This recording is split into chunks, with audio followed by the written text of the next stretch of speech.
Welcome back to our second part, which will be the top 5 now Royal Rumble moments of all time. With my number 5, I'm going to go with Triple H winning the 2002 Royal Rumble after a 9-month injury.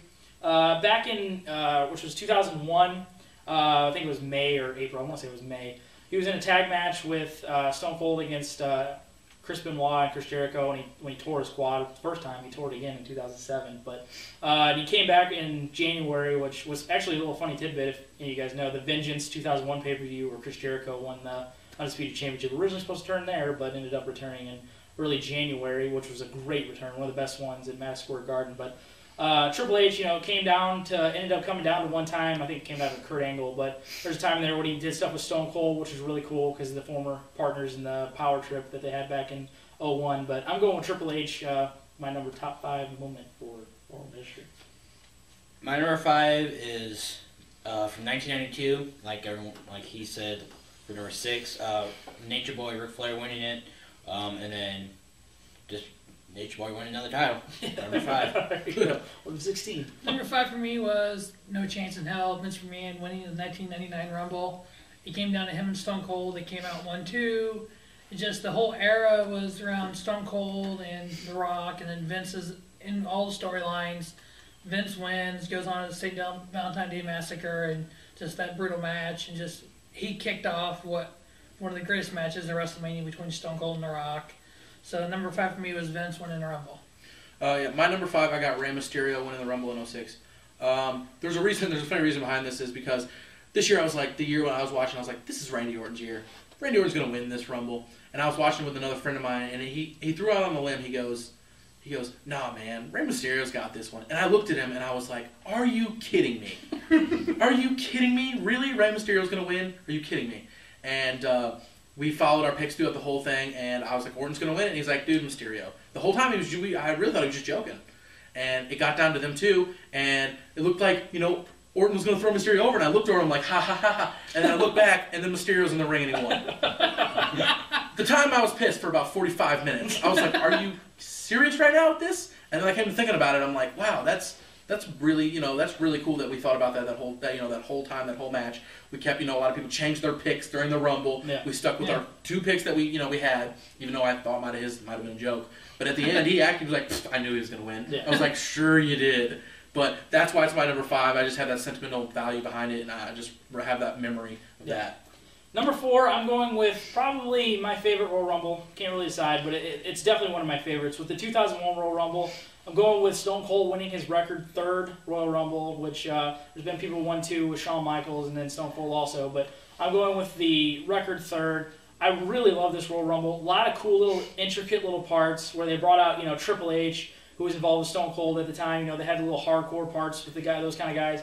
Had, like we said earlier, with Kane with his 11 eliminations, and then also having Rock and Austin get involved again, which is so great. Huge names in there, The Undertaker, and Big Show made a return in that. A lot of big names in there. But, I just love that. Moving on to absolutely my favorite WrestleMania, which is WrestleMania 17, having one of the best matches that, was at WrestleMania, which was The Rock and Austin there, and their second match that they had at WrestleMania from WrestleMania 15. But my number 4 was the Stone Cold winning his record 3rd. My number 4 is 1995. The number 1 person coming out, the Heartbreak at Shawn Michaels. Him lasting the whole time, won the only feud that came out number 1 to win it. Yeah. And then just the whole Shawn Michaels becoming a bigger Shawn Michaels right after that. So that's my number 4. Number 4 for me was another Shawn Michaels moment, but this was the 1998 title match against Undertaker in a casket match. It was a great match. Undertaker, Shawn, everybody knows what matches they can put on. A little note on this match was Shawn got thrown over the casket, hit his lower back on the casket, which led him to having that back surgery after Mania.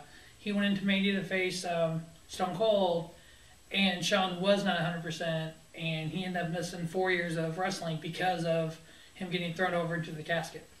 Yeah, I also mentioned something about that, yeah. It's almost ironic that he, originally he might have retired forever because of what Undertaker did, throwing him over, it was an accident. And then the Undertaker ended up retiring him. Yeah, and the Undertaker officially ended up retiring him, and it just seemed kind of like symbolic. Symbolic of what was going on, and it almost seemed like Shawn wanted it to be like that. And so, but anyway, I just wanted to mention that. But yeah, my number 4 was is HBK winning the Rumble at 95.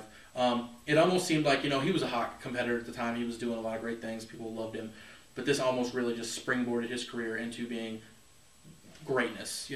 A guy who just was on the cusp of being greatness. It's like when he wins with British Bulldog, think he's going to win. There's only one of his foot touched. And that was just one of those moments where you were like, wow, what's going on here? And then he won, and everyone was so excited, and it was just a great moment. And I just feel like that deserves my number 4. Okay. Number 3 for me is going to be at last year's Royal Rumble at number 29 when we heard You Think You Know Me and Edge returned, which was absolutely awesome. So well done. Not doing it at the typical 30 where we saw like a John Cena return at in 2008. Doing it at 29. You start getting towards the end of it, and with the names they already announced, you start eliminating some of the names, and you're like, they're not going to do it. And I think they ended up tricking us and pulling somebody out and then putting Edge in, but ended up going in there, eliminating Chris Jericho, which was their former partner there when he got injured, moving on to WrestleMania 26 where they had that match at for the world title, which is really good too. But just a great shocker for the Rumble, which we're used to with all those Royal Rumble matches. But Edge, there's my number 3 spot. My number 3 is actually 3 years of Rumbles. It's 97, 98, and 01, with Stone Cold winning all 3, being the only one in Rumble history to win all 3. And then just that kind of helped him be a bigger person, bigger wrestler, more well-known just because he's won 3 and is the only pro wrestler to do that. So that's my number 3. Number 3 for me was the Heartbreak Kid, Shawn Michaels, winning the Rumble from number 1. Shawn Michaels at this time was in his prime. He was this catapulted him in the world title hunt. 1995, WCW was starting with Nitro and the whole Monday Night Wars, and WWF said, Shawn, here's the title, you run with it, you keep keep this business going for us. And if it wasn't for Shawn Michaels, the greatest pro wrestler ever, WWF might not be around, and it all started with him winning the 95 Royal Rumble. Yeah, I was going to mention that actually too. They had a lot of debate about if Shawn was not there in that period, would WCW still be around? Would WWF crumbled? And I think that's a good point you made too. I'm going to go, my number 3 is actually Triple H versus Mick Foley at 2000's Street Fight. This right here is just out of this world. Just out of this world Street Fight. Just one of, in my opinion, just one of the best ever Street Fights that has ever been done. Mick Foley's one of those guys that's just willing to take the most ridiculous bumps, the most ridiculous things happen to him. Like I said, he's willing to put guys over, and that's a great quality. And sometimes you get rewarded for that kind of stuff. And it shows how versatile both of them are. Street Fight, and he did it with Orton. He did it at Backlash in 04. He did it with Edge at Mania, and it's just one of those things where he's people look at him not being the greatest wrestler, and I look at the other qualities that he has, and when the lights are bright and he's in the ring with somebody who's willing to take a chance, they will light it up. Yeah, like I said, he can have great matches. Don't look like that great wrestler, but he can have some great matches. So that's my number 3. Yeah. Number 2 for me is going to be, like I think we've all said now, which is Ric Flair winning the Rumble and the WWF title in 1992. Just all of this surrounding this, Ric Flair coming back, coming to WWF now, was in WCW, ran all the NWA, WCW, all that kind of stuff, and coming here and, winning the title there, all the surrounding things with, Hulk Hogan and all this kind of stuff, and him coming in there and winning the world title, which is what he talked about in that great promo that Ryan alluded to. And, it's just so great, and the promo was awesome too, but, Rumble really wasn't too spectacular, but huge moment there with Ric Flair winning the title and the Rumble for my number 2 spot. My number 2 is last year's Rumble, Mr. Edge returning, just a surprise. I forgot what announcers. Striker freaking out. Striker freaking out. You hear some bleeps in there. Just the excitement of Edge returning. Just the excitement of Edge returning. Nobody knew it was going to happen. Just even pretty sure the internet probably didn't even know. There was no rumors on the internet. That was just a surprise of pretty much a century so far. Just him returning and him wanting it too. Yeah. To show you how big this return of Edge at 2010 was, that's also number 2 on my list, is Edge returning. Just the whole thing, we're counting down, okay, this person's left, at 29, you think you know me, you see the smoke, out walks Edge. The entire arena erupted, we erupted, He went from being, 6-time champion to God almost, returning, he eliminated Jericho, he just, Edge is the guy when it comes to returns. He's the optimal opportunist. You know, he's always there. He's lost titles in chambers and won another chamber in the same night. So Edge is probably, number 2 was for me. With my number 2, I have the last 10 to 8 minutes of the Rumble of 2007 with Shawn and Undertaker, and it's just when you saw it, you're craving more. You're craving more, and you want it, and you wanted it so bad, and they made us wait. They made us wait a couple years for it, and a lot of people were wanting it for a long time. And the way it led up to how the 25 match happened, and then on to 26. It just it made that Rumble great. Yeah. The match itself was a good fun match, but that last 10 minutes of that was just out of this world. Shawn and Taker is like a fine wine. You only get a little taste every once in a while because it's that good. Yeah, very, very. All right, good ones there for number 2. My number 1. It's going to be one I think we've now all covered now, which will be the Heartbreak Kid, Shawn Michaels, my favorite wrestler of all time. Once again, if you watch this Rose Point, I think you can figure that out by now. We all like him. Entering number 1 in the 1995 Royal Rumble, the first ever person to ever win from number 1. I think it's a great person to thank. Such a pioneer that Shawn Michaels was in everything. Just like he carried that company on his back. Didn't, win the title at that WrestleMania 95. Had that match with Diesel, and then they had all the NFL crap going over it, but whatever.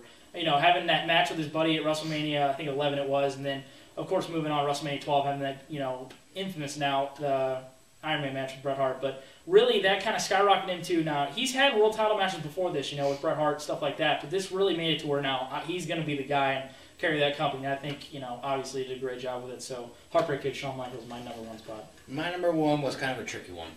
I really didn't know what to put at it. I watched some old Rumbles, and I went to 2006, and I watched that one. Watch how Ray came out and tributed the whole thing to Eddie after Eddie passed away, 2005? Yes. The year before, and then I don't know. I'm not a big fan of Ray's. I don't know why, but then just watching that and how the little guy won it, it's just the excitement of Ray, and then just just a relief of him winning that for Eddie. So that's my number 1. And he also lasted an hour and 2 minutes. Yeah. Which is a record. Yeah, record, yeah. Number 1 for me was the 2010 Rumble, and it's already been covered once, is when CM Punk eliminates people, cuts promos, cuts promos. CM Punk is probably the best currently on the mic. You put a mic in his hand, and it's gold.